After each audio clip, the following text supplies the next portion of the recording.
नमस्कार दोस्तों, मैं राहुल स्वागत करता हूं आपके इस ऑनलाइन प्लेटफॉर्म देव क्लासेज बूंदी पर। दोस्तों, हमने फिजिक्स को स्टार्ट किया, अच्छे से हमने इसको चालू रखा। बहुत सारी चीजें हमने नॉलेज के लिए पढ़ी, जैसे हमने लाइट को स्टार्ट किया और लाइट को धीरे धीरे हमने परावर्तन पढ़ा, फिर अपवर्तन पढ़ा, फिर हमने पूर्ण आंतरिक परावर्तन पढ़ा, फिर हमने वर्ण विक्षेपण पढ़ा। आज हम एक प्रकाश की नई घटना प्रकीर्णन पढ़ने वाले हैं। प्रकाश की एक नई घटना होती है प्रकीर्णन। तो सबसे पहले आपको क्या करना है दोस्तों, प्रकीर्णन को समझना है। सभी चीजें मैं बाद में लिखवा दूंगा। सबसे पहले आपको प्रकीर्णन समझना क्या है। देखिए दोस्तों, आपने देखा होगा बहुत बार कि हम अपने मकान के अंदर रहते हैं तो जो बालकनी होती है वहां से क्या होता है, जब सूर्य का प्रकाश आता है या जो खिड़की होती है वहां से सूर्य का प्रकाश आता है तो एक जब लाइट दिखती है, अपने से गोल सी लाइट दिखाई नहीं देती क्या? अरे जिसके चारों तरफ कण कण कण घूमते रहते हैं। ऐसे जैसे यहाँ पर बालकनी है तो यहां से एक सीधी लाइन दिखती है ऐसे करके, जिसके अंदर बहुत सारे पार्टिकल्स ऐसे होते हैं। अर्थात प्रकीर्णन क्या होता है? प्रकीर्णन में क्या होता है, प्रकाश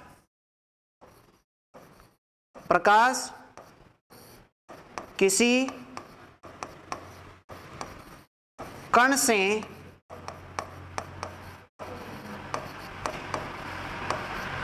टकराकर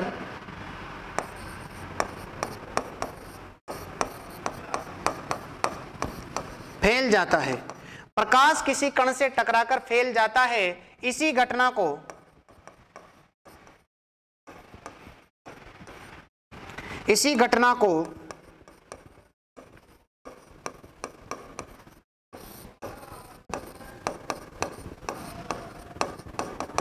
प्रकीर्णन कहते हैं।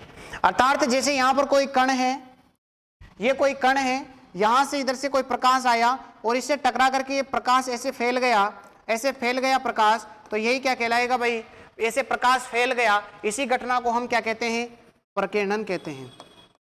कोई भी धूल का कण हो सकता है ये। इस धूल के कण से क्या है, प्रकाश जो है वो टकरा करके फैल जाता है, क्योंकि प्रकीर्णन को इंग्लिश में कहते हैं स्कैटरिंग। अर्थात प्रकाश का फैलना ही प्रकीर्णन कहलाता है। सीधा सीधा एक ही लाइन याद रखनी है कि प्रकाश का फैलना, स्कैटरिंग होना, फैलना ही प्रकीर्णन कहलाता है। दोस्तों ध्यान रखें, प्रकीर्णन लैम्डा की पावर 4, लैम्डा कल ही बताया था मैंने आपको। लैम्डा क्या होता है, कल ही बताया था मैंने आपको। लैम्डा इज इक्वल टू तरंगदैर्घ्य। लैम्डा क्या होता है, तरंगदैर्घ्य। कल मैंने आपको बताया था कि प्रकाश की जो किरण है या जो तरंग है वो इस प्रकार गति करती है। तो ये जो ऊपर वाला होता है ना, इसको बोलते हैं गर्त, श्रृंग बोलते हैं इसको। ऊपर वाला सिरा होता है और ये वाला होता है गर्त।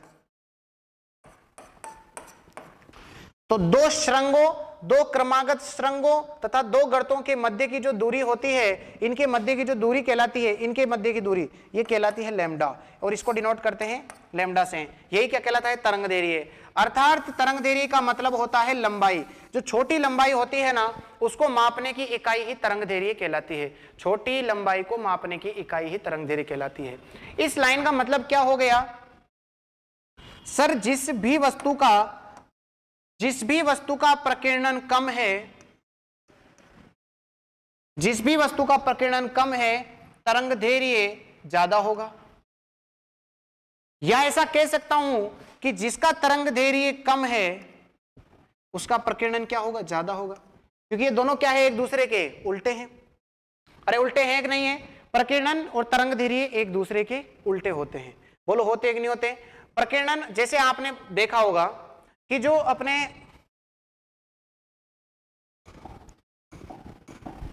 मैं उदाहरण की बात कर लेता हूं, एक बार सुनो ध्यान से। जो खतरे के निशान होते हैं, वो हमेशा लाल कलर के बनाए जाते हैं, क्योंकि लाल रंग का जो तरंगदैर्घ्य है वो ज्यादा होता है। लाल रंग का तरंगदैर्घ्य ज्यादा होता है, इसका मतलब यह हो गया कि इसका प्रकीर्णन कम होता है। जैसे मान लो यहां पर एक खतरे का निशान बना हुआ है, ये खतरा है भाई, यहां पर खतरे का निशान बना हुआ है, ये लाल कलर से है। अब लाल कलर का तरंग दैर्घ्य ज्यादा है, इसका मतलब ज्यादा लंबी दूरी तय करेगा। अरे तरंग दैर्घ्य का तात्पर्य लंबाई या दूरी से ही तो होता है। अब यहां पर मैं कोई व्यक्ति है, जैसे यहां पर ये कोई गाड़ी लेकर के आ रहा है, अब क्या होगा कि ये यहां पर है, इसने ज्यादा लंबी दूरी तय करी, तो ज्यादा लंबी दूरी तय करेगा, तो ज्यादा लंबी अगर ये दूरी तय करेगा तो इसको दूर से ही दिख जाएगा कि यहां पर क्या है, खतरा है। अगर मान लो जैसे मैंने कल आपको एक घटना बताई थी, जब मैंने कल आपको एक घटना बताई थी कि जब कोई प्रकाश की किरण किसी प्रिज्म से गुजरती है तो 7 रंगों में विभक्त हो जाती है। वो 7 रंग कौन कौन से होते हैं? बेनी, आह, पिनाला। अरे यही थे ना नाम सारे, बेनी, आह, पिनाला। अब जो मैंने कल बताया था आपको कि जो लाल रंग है उसका तरंग दैर्घ्य सर्वाधिक होता है, इसका मतलब तरंग दैर्घ्य ज्यादा होता है, इसका मतलब इसका प्रकीर्णन कम होता है, इसका मतलब फैलेगा ही नहीं। अरे फैलेगा ही नहीं ना। अब मैंने जैसे मान लो यहां पर बैंगनी कलर कर दिया, इस जगह बैंगनी कलर कर दिया, मान लो यहां पर मैंने बैंगनी कलर कर दिया, ध्यान से समझना मेरी बात को, यहां पर मैंने बैंगनी कलर कर दिया, इसका तरंग दैर्घ्य सबसे ज्यादा होता है। बैंगनी रंग का तरंग दैर्घ्य कम होता है। बैंगनी रंग का अगर तरंग दैर्घ्य कम है, अगर इसका मतलब तरंग दैर्घ्य कम है, इसका मतलब प्रकीर्णन क्या है, ज्यादा है, क्योंकि तरंग दैर्घ्य और प्रकीर्णन एक दूसरे के व्युत्क्रमानुपाती होते हैं। अब तरंग दैर्घ्य इसका कम है, इसका मतलब प्रकीर्णन ज्यादा है, इसका मतलब जल्दी फैल जाएगा। अब यहां से यहां जब प्रकाश की किरण आएगी तो ये फैल जाएगी, इसका मतलब इस व्यक्ति तक ये प्रकाश की किरणें पहुंच ही नहीं पाएगी। इसका मतलब ये हो गया दोस्तों कि बैंगनी रंग का खतरे का निशान नहीं बनाया जा सकता। दूसरा,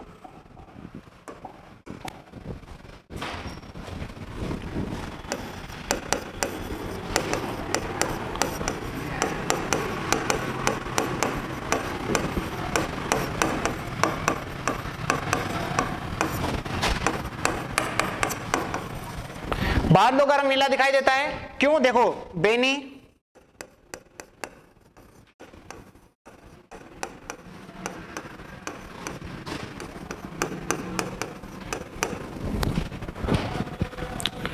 अब आप तो ये बोलोगे सर आपने अभी बताया तरंग दैर्घ्य ज्यादा होता है, तो लाल रंग का तरंग दैर्घ्य ज्यादा होता है, फिर नीला क्यों दिखाई देता है? नीला इसलिए दिखाई देता है क्योंकि लाल रंग का तरंग दैर्घ्य तो ज्यादा है, लेकिन नीले रंग का मात्रात्मक प्रभाव ज्यादा होता है।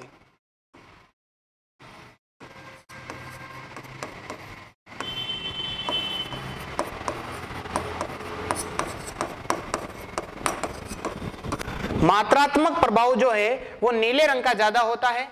सॉरी, ये यहां पर मैंने गलत कर दिया, नीले रंग, ये रहा नीला, नीले रंग का जो मात्रात्मक प्रभाव है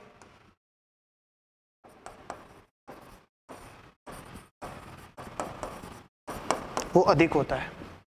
तो बादलों का रंग नीला दिखाई देना, पानी का रंग नीला दिखाई देना, आकाश का रंग नीला दिखाई देना, सूर्य का रंग लाल दिखाई देना, खतरे का निशान लाल कलर का दिखाई देना, ये सभी जो है वो प्रकीर्णन के उदाहरण होते हैं।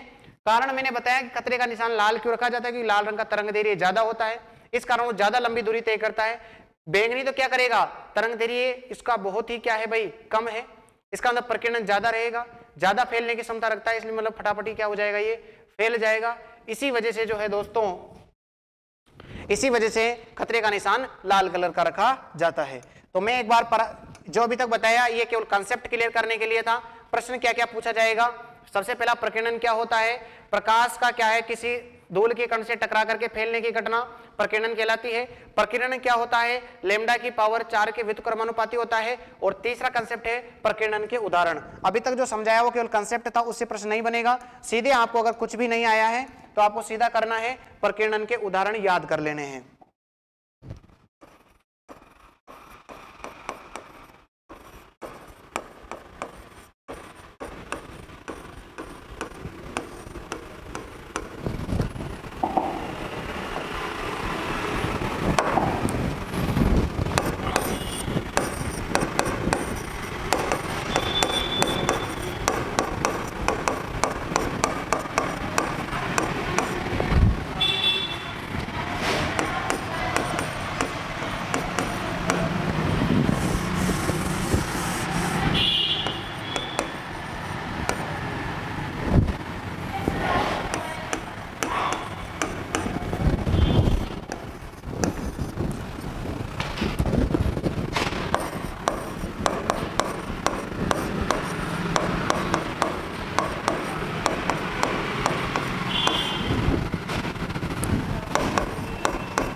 लिखो भाई।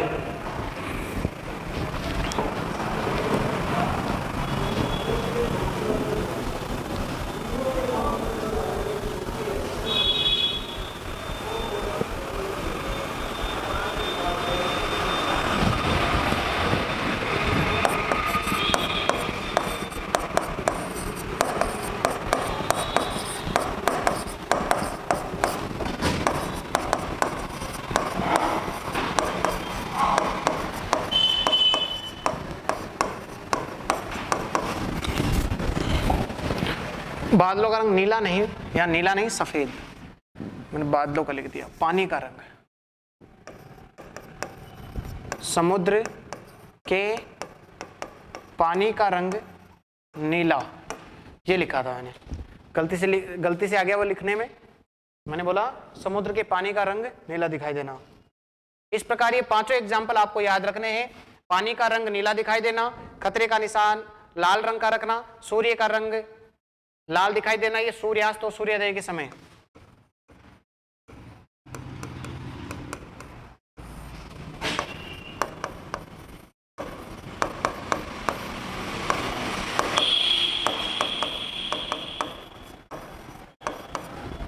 सूर्यास्त तथा सूर्योदय के समय। अंतरिक्ष यात्री को अंतरिक्ष का रंग काला दिखाई देना और बादलों का रंग सफेद दिखाई देना।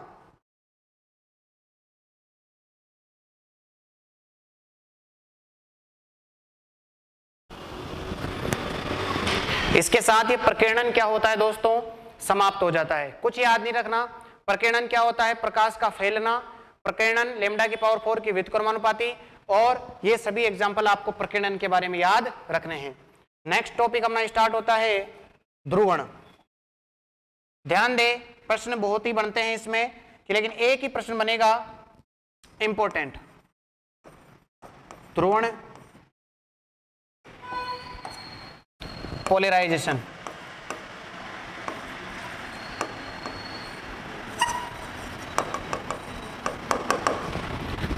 पोलराइजेशन ध्रुवण।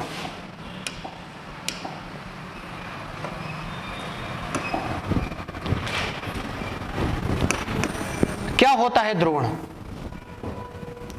ध्रुवण का मतलब होता है किसी भी चीज को, देखना एक बार ध्यान से समझना मेरी बात को, किसी भी चीज को एक जगह अगर मैं इकट्ठा कर लेता हूं, किसी भी चीज को अगर मैं एक जगह इकट्ठा कर लेता हूं तो यही होता है ध्रुवण। सिंपल अपनी भाषा में होता है किसी भी चीज को एक जगह इकट्ठा करना ही ध्रुवण होता है। देखो प्रकाश की कौन कौन सी अपने घटनाएं पढ़ी, ध्यान से समझना। सबसे पहले परावर्तन पढ़ा,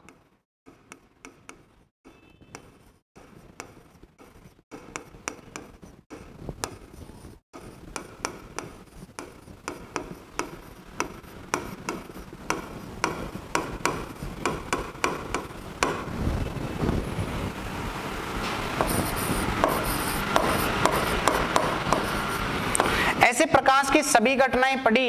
ये जो प्रकाश की घटनाएं होती है ये सभी घटनाएं अपने ध्वनि में भी होती है। अरे ध्वनि, जैसे इसमें परावर्तन होता है ना, वैसे ध्वनि के अंदर प्रतिध्वनि होती है। मैंने बताया था आपको 17 मीटर की दूरी होनी चाहिए। तो ये सभी घटनाएं क्या होती है, प्रकाश में भी होती है, ध्वनि में भी होती है। लेकिन एक घटना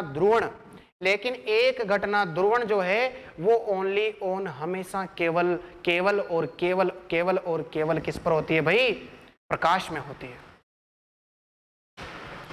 ध्रुवण की घटना केवल प्रकाश में होती है। सर कैसे? आपने बताया सर कैसे, तो देखो ध्यान से एक बार मेरी बात को समझना।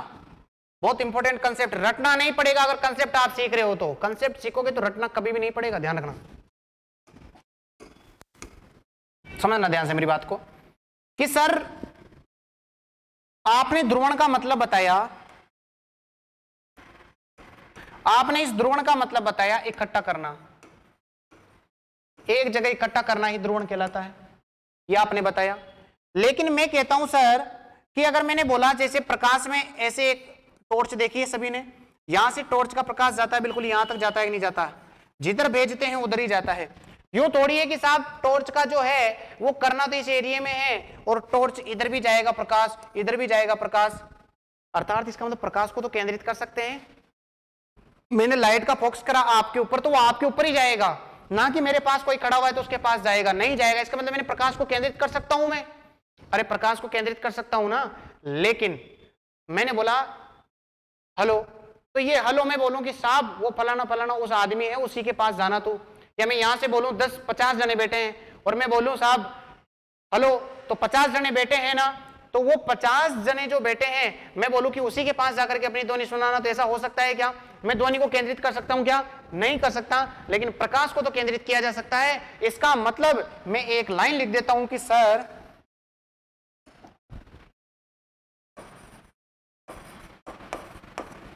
ध्रुवण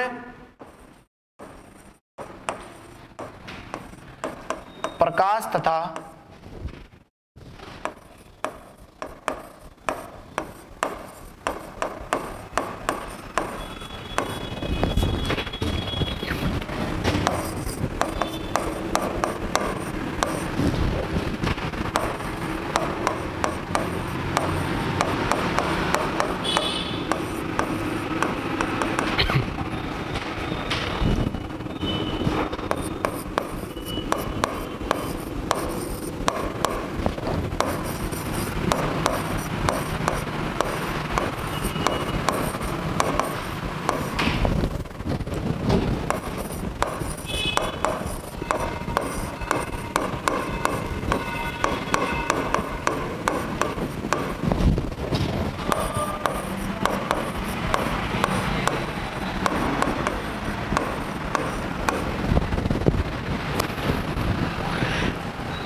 क्योंकि ध्रुवण किस में होता है? ओनली प्रकाश में। ध्रुवण केवल किस में होता है? प्रकाश में, ध्वनि में नहीं होता है।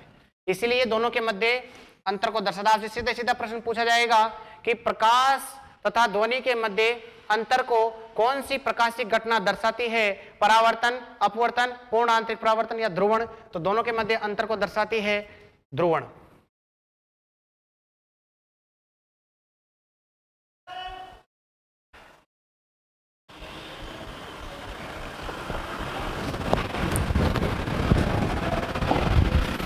एक नोट लगा करके एक लाइन लिखेंगे। कभी देखा होगा आपने कि बहुत सारे व्यक्ति क्या करते हैं, मोटर गाड़ियों के आगे एक कपड़ा बांधे रखते हैं, एक कपड़ा बांधे रखते हैं ना, जो उसकी जहां से लाइट जाती है वहां पर एक कपड़ा बांधे रहते हैं। वो जो कपड़ा होता है वो एक पोलेराइड की पट्टी होती है।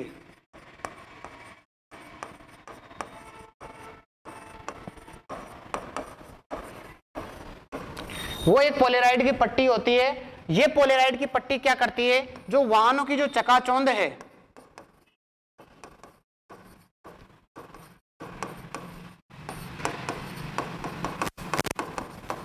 वाहनों की जो चकाचौंध है, जो आपकी आंखों में जो फोकस आता है, एकदम से आंखों में जो फोकस आता है, उसको बचाने के लिए एक पोलेराइड की पट्टी वाहनों के जो है बांधी जाती है। वाहनों में बांधी जाती है एक पोलेराइड की पट्टी। किसकी पट्टी बांधी जाती है भाई? पोलेराइड की पट्टी। तो लिखेंगे वाहनों की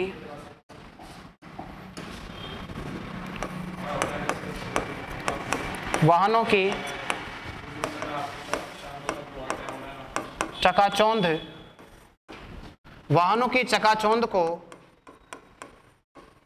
रोकने के लिए, वाहनों की चकाचौंध को रोकने के लिए पोलेराइड की पट्टी काम में ली जाती है। किसकी पट्टी काम में ली जाती है? पोलेराइड की पट्टी काम में ली जाती है। सर और ध्रुवण का एग्जांपल बता दो हमको, ताकि हमको पता लग जाए। कभी सिनेमा हॉल में गए हो क्या आप? जब सिनेमा हॉल में जाते हैं, जो 3D चश्मा दिया होता है वो भी एक ध्रुवण का ही उदाहरण होता है। वो जो 3D जो चश्मा होता है उसके अंदर भी ध्रुवण का ही नियम काम करता है। जो 3D फिल्म देखते हैं तो उसमें जो 3D फिल्म को देखने के लिए जो चश्मा होता है वो भी ध्रुवण के ही सिद्धांत पर कार्य करता है। और जो पोलेराइड की पट्टी होती है ये भी ओनली ध्रुवण के सिद्धांत पर कार्य करती है। वाहनों की चकाचौंध को रोकने के लिए पोलेराइड की पट्टी काम में ली जाती है। जो अपने वायुयान होते हैं, उन वायुयानों के जो कांच होते हैं, जैसे अपने एरोप्लेन वगैरह, उनके जो कांच होते हैं उनमें भी कौन सा काम करता है? ध्रुवण का सिद्धांत ही कार्य करता है। तो ध्रुवण का जो सिद्धांत है दो इंपॉर्टेंट प्रश्न तो ये बनेगा कि ध्रुवण जो होता है वो दोनों के मध्य अंतर स्पष्ट करता है, क्योंकि ध्रुवण की घटना केवल प्रकाश में हो सकती है। ध्रुवण का तात्पर्य होता है केंद्रित करना। नेक्स्ट मैंने आपको बताया कि ध्रुवण के क्या क्या एग्जाम्पल हो सकते हैं। तो ध्रुवण का एग्जाम्पल मैंने आपको बताया कि 3D फिल्म देखने वाला जो चश्मा होता है, वो वायुयान होते हैं, उसके खिड़की कांच वगैरह जो होते हैं वो सभी इसी सिद्धांत पर कार्य करते हैं। और वाहनों की चकाचौंध को रोकने के लिए एक पोलेराइड की पट्टी लगाई जाती है, ये भी ध्रुवण के सिद्धांत पर ही कार्य करती है। इस प्रकार आपको जो है सारी चीजें समझ में आनी चाहिए भाई। बताओ भाई, समझ में आ गया क्या?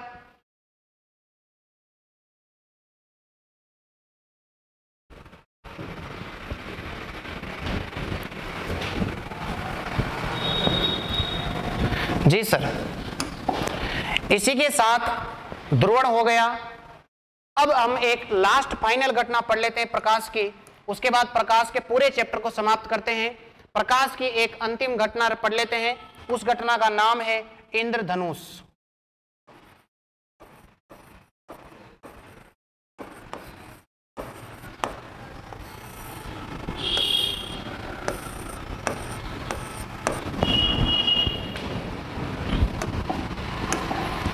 क्या होता है इंद्रधनुष? जब बारिश के दिन होते हैं,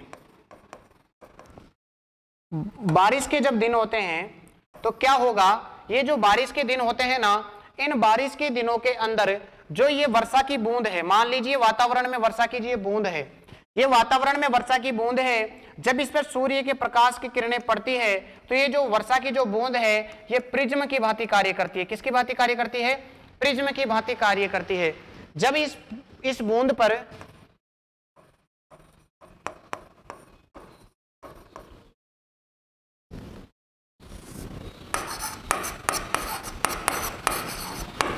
इस वर्षा की बूंद पर जब ये सूर्य के प्रकाश की किरणें पड़ती है तो यह एक प्रिज्म की भांति कार्य करती है। कल हमने एक उदाहरण सीखा था कि जब कोई प्रकाश की किरण अंदर एंटर करती है और वो 7 रंगों में विभक्त हो जाती है तो ये प्रिज्म की भांति कार्य करती है, जिसके कारण ये प्रकाश का जो श्वेत प्रकाश है ये 7 रंगों में विभक्त हो जाता है, 7 रंगों में विभक्त हो जाता है, जिसके कारण अपने को एक आकृति दिखाई देती है जिसे ही हम इंद्रधनुष कहते हैं।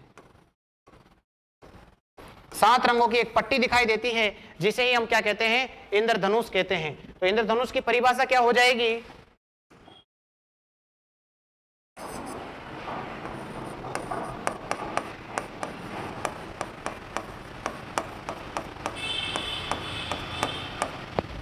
वर्षा के दिनों में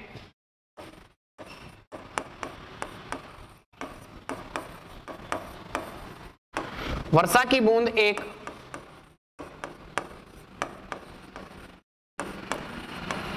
प्रिज्म की भांति कार्य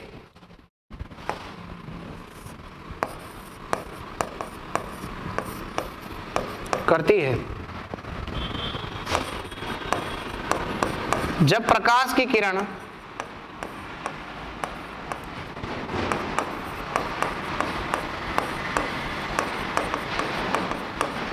इससे गुजरती है तो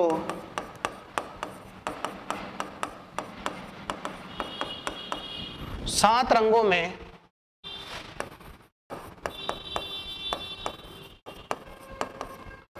विभक्त हो जाती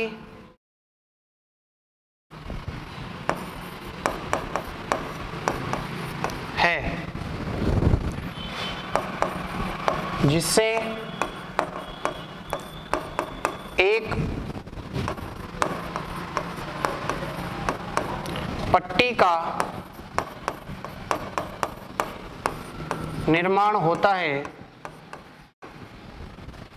जिससे एक पट्टी का निर्माण होता है, इसे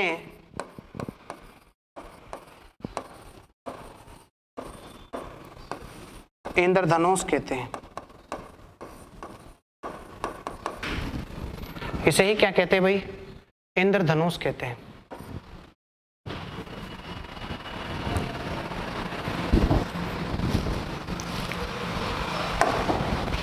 समझा दिया मैंने कि एक प्रिज्म की भांति कार्य करती है प्रकाश की किरण आती है, 7 रंगों में विभक्त हो जाती है, एक पट्टी दिखाई देती है जिसे अपन इंद्रधनुष कहते हैं। ये मैंने आपको लिखवा भी दिया। अब मैं आपको एक प्रश्न देता हूं।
सभी जवाब देंगे इस प्रश्न का?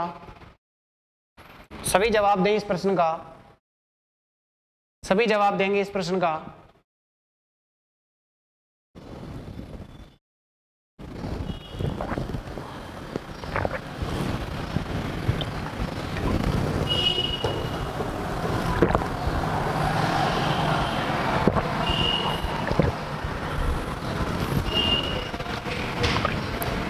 देखेंगे, सबसे पहले मैं आपको सिखाता हूं, फिर आप खुद प्रश्न का जवाब देना। ये कोई जल की बूंद है,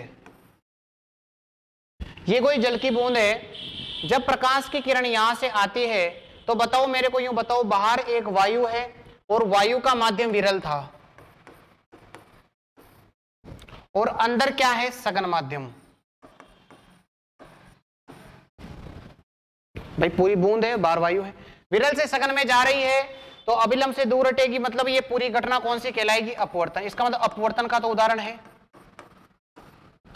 ये जब प्रकाश की किरण आएगी तो बीच में एक अभिलंब का निर्माण होगा, अर्थात ये अभिलंब के बिल्कुल नजदीक आएगी। अभिलंब के अगर नजदीक आ रही है और फिर यहां पर इसका परावर्तन होगा और इस परावर्तन के पश्चात फिर क्या हो जाएगी? वापस से बाहर निकलेगी और 7 रंगों में विभक्त होएगी। इसका मतलब पूरी अंदर आ रही है और परिवर्तन हो रहा है, अपवर्तन हो रहा है। क्योंकि देखो पूर्ण आंतरिक परावर्तन में क्या होता है?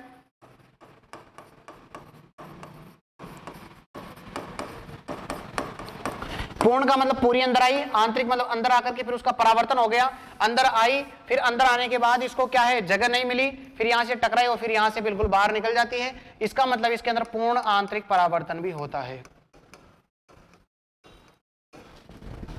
और पूर्ण आंतरिक परावर्तन के पश्चात क्या होता है? जब यहां से बाहर जाती है तो ये 7 रंगों में विभक्त हो जाती है। इसका मतलब यह घटना वर्ण विक्षेपण की भी है। इसका मतलब जो इंद्रधनुष का बनना है ना, वो अपवर्तन का, पूर्ण आंतरिक परावर्तन का और वर्ण विक्षेपण का एग्जाम्पल है। क्योंकि अपवर्तन है तो अपवर्तन और पूर्ण आंतरिक परावर्तन लगभग सेम जैसे हैं, क्योंकि अपवर्तन है तो पूर्ण आंतरिक परावर्तन भी हो ही रहा है। तो अपवर्तन भी हो रहा है, पूर्ण आंतरिक परावर्तन भी हो रहा है, वर्ण विक्षेपण भी हो रहा है। इसका मतलब इंद्रधनुष का बनना, इंद्रधनुष का जो बनना है वो अपवर्तन का भी है, पूर्ण आंतरिक परावर्तन, वर्ण विक्षेपण का भी है। इसका मतलब आंसर हो जाएगा उपरोक्त सभी। उपरोक्त सभी इस प्रश्न के रूप में इसीलिए लिखवाया ताकि हमेशा के लिए आपको यह याद हो जाए कि इंद्रधनुष का जो बनना है वो अपवर्तन, पूर्ण आंतरिक परावर्तन और वर्ण विक्षेपण तीनों का ही एग्जाम्पल है। तीनों का ही एग्जाम्पल है इंद्रधनुष का बनना। बोलो भाई, समझ में आ गया क्या सभी को? इस प्रकार क्या होता है दोस्तों, ये प्रकाश जो चैप्टर है वो सभी तरीकों से संपूर्ण तरीके से समाप्त होता है। लेकिन फिर भी इसमें कुछ इंपॉर्टेंट बातें रह जाती है जिसको हम महत्वपूर्ण बिंदुओं के रूप में लिख लेते हैं। महत्वपूर्ण बिंदुओं के रूप में जैसे ही हम इसको लिखेंगे, पूरे परावर्तन या अपवर्तन, पूर्ण आंतरिक परावर्तन, वर्ण विक्षेपण, प्रकीर्णन, इंद्रधनुष का बनना और ध्रुवण, ये प्रकाश का एक पूरा चैप्टर होता है जो हमने भली भांति पूरा किया। कुछ महत्वपूर्ण बिंदु और बचते हैं जो मैं आपको लिखवा देता हूं और आपको वो याद भी करवा देता हूं। उसके बाद ये प्रकाश को क्या करेंगे दोस्तों, हम समाप्त करेंगे भाई।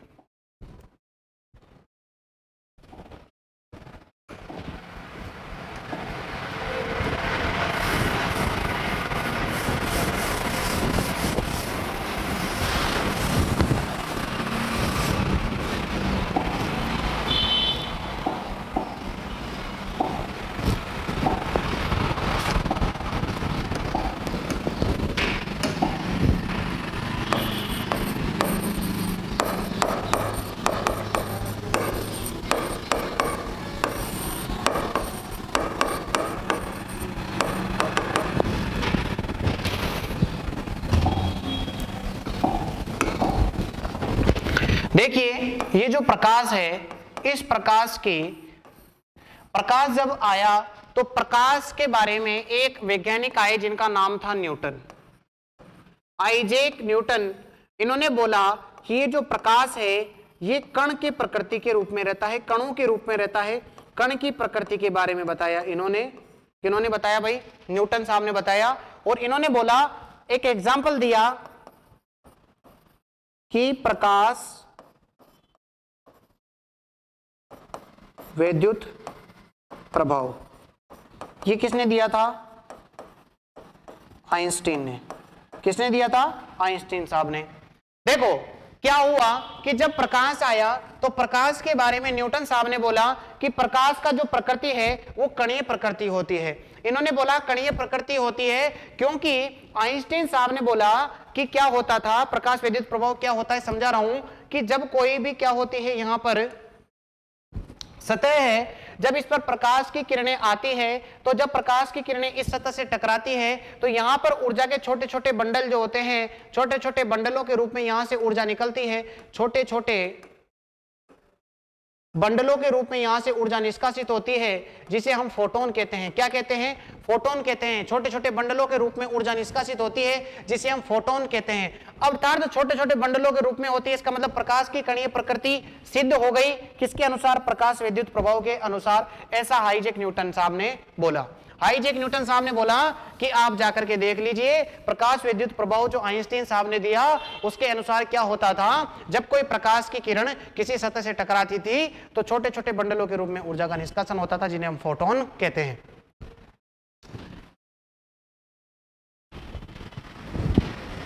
फिर आए हाइगेन। ये आए भाई साहब, ये तो थे आइजैक न्यूटन, ये तो न्यूटन थे। और फिर हाइगेन साहब आए। हाइगेन साहब ने बोला कि प्रकाश कण के रूप में नहीं, ये तरंग के रूप में होता है, तरंग के रूप में होता है, तरंग के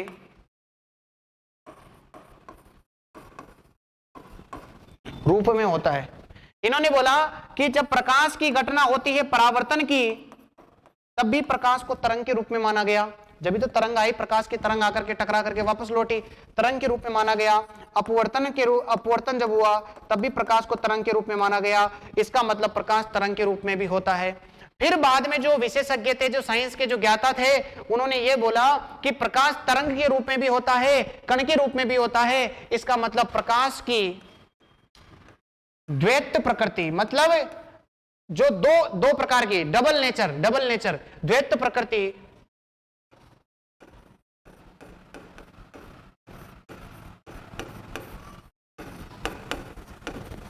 समझ में आ गया होगा कि प्रकाश जो है, इस प्रकाश के बारे में न्यूटन साहब ने बोला कण की प्रकृति होती है। प्रकाश विद्युत प्रभाव का उदाहरण देकर के जिनको आइंस्टीन साहब ने दिया।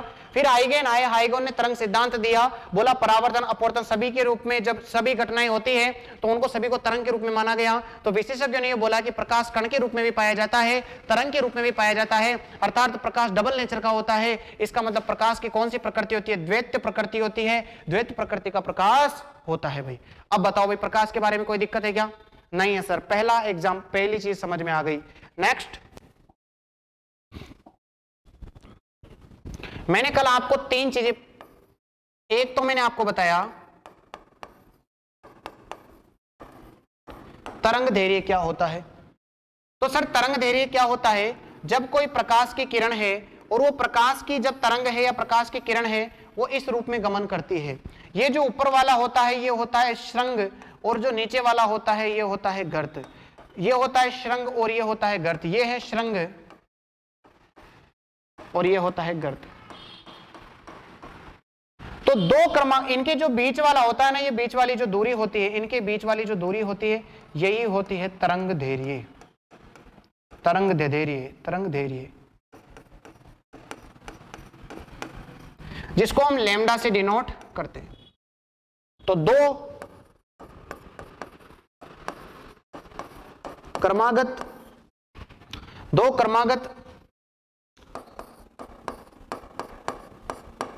श्रृंगों तथा दो क्रमागत श्रृंगों तथा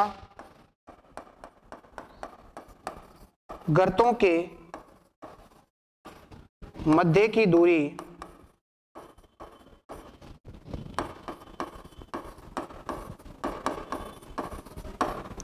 तरंगदैर्घ्य कहलाती है। और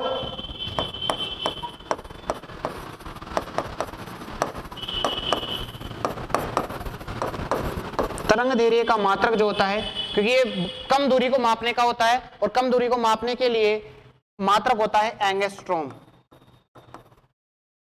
एंगस्ट्रॉम होता है जिसका मान होता है 10⁻⁻10 मीटर। एक एंगस्ट्रॉम बराबर होता है 10⁻⁻10 मीटर एंगस्ट्रॉम। एंगस्ट्रॉम होता है तो आपसे पूछा जाए कि तरंगदैर्घ्य का मात्रक क्या होता है, एंगस्ट्रॉम होता है कि कम दूरी को मापने का एक मात्रक होता है एंगस्ट्रॉम। बताइए भाई, समझ में आ गया क्या सभी को? तरंगदैर्घ्य नॉर्मल सी परिभाषा है।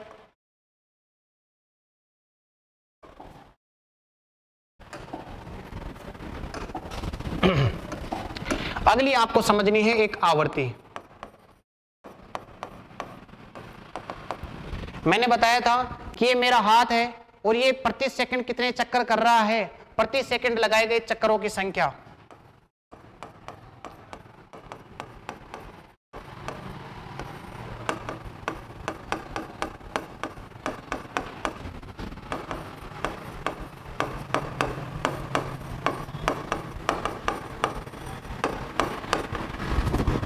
प्रति सेकंड लगाए गए चक्करों की संख्या आवर्ती कहलाती है।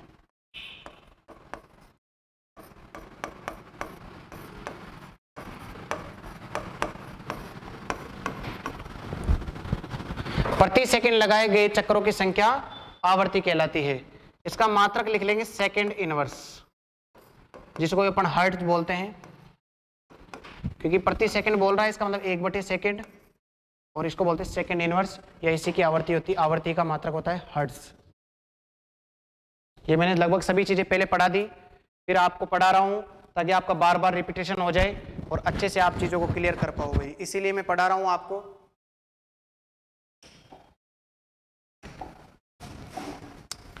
एक आपको करना है आवर्तकाल।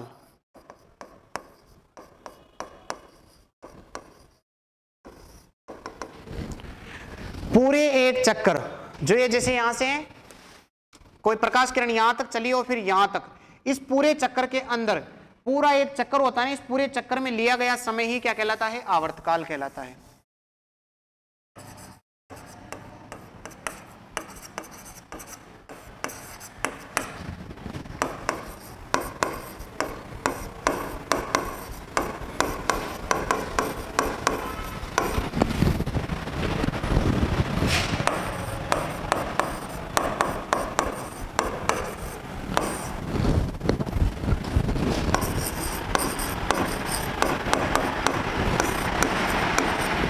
पूरे चक्कर में लिया गया समय ही क्या कहलाता है भाई? आवर्तकाल कहलाता है।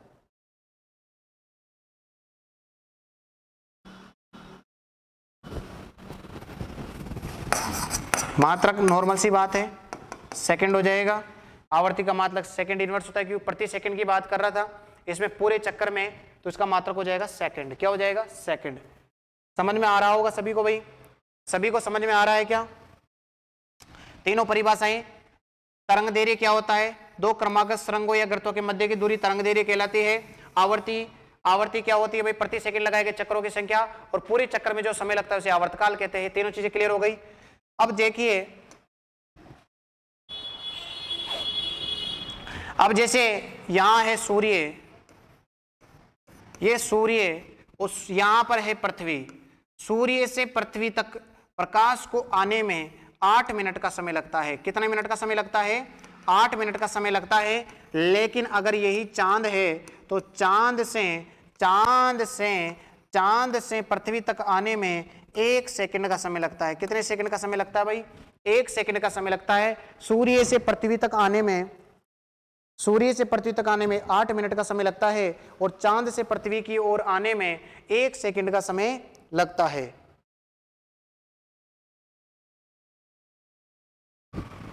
और पूर्ण सूर्य ग्रहण में, पूरा जो सूर्य ग्रहण होता है उसमें 460 सेकंड का समय लगता है।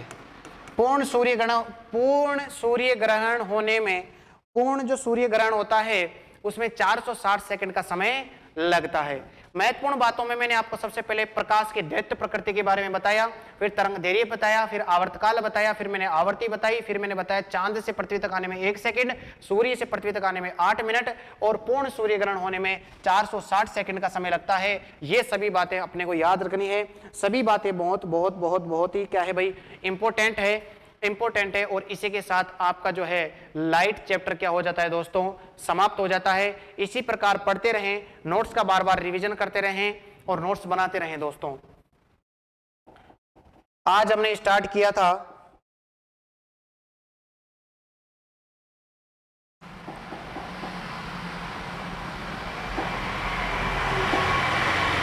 प्रकीर्णन का तात्पर्य सीधा सीधा एक ही है कि प्रकाश का जो फैलना होता है यही प्रकीर्णन होता है। प्रकाश के फैलने की प्रक्रिया को ही हम प्रकीर्णन कहते हैं। प्रकीर्णन क्या होता है, लैम्डा की पावर 4 के क्या होता है, व्युत्क्रमानुपाती होता है।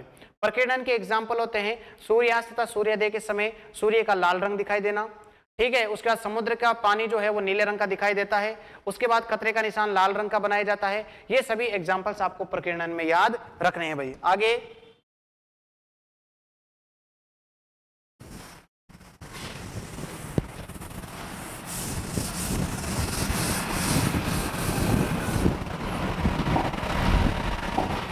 आगे देखेंगे, समुद्र में पानी का रंग नीला दिखाई देता है। प्रकीर्णन के सभी उदाहरण आपके सामने हैं। नेक्स्ट मैंने आपको बताया ध्रुवण का तात्पर्य होता है प्रकाश को इकट्ठा करना, क्योंकि ये घटना ओनली ऑन प्रकाश में ही होती है, इसलिए प्रकाश और ध्वनि दोनों के मध्य अंतर स्पष्ट करने वाली ध्रुवण की घटना होती है। क्योंकि ध्रुवण के अंदर प्रकाश को क्या किया जा सकता है, इकट्ठा किया जाता है, जबकि ध्वनि को इकट्ठा नहीं किया जा सकता है। नेक्स्ट हम बात करते हैं, ध्रुवण का मतलब समझ लिया।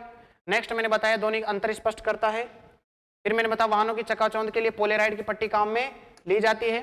फिर मैंने आपको बताया इंद्रधनुष में क्या होता है, जो अपने वर्षा के बाद जो वर्षा की बूंद होती है वो प्रिज्म की भांति कार्य करती है।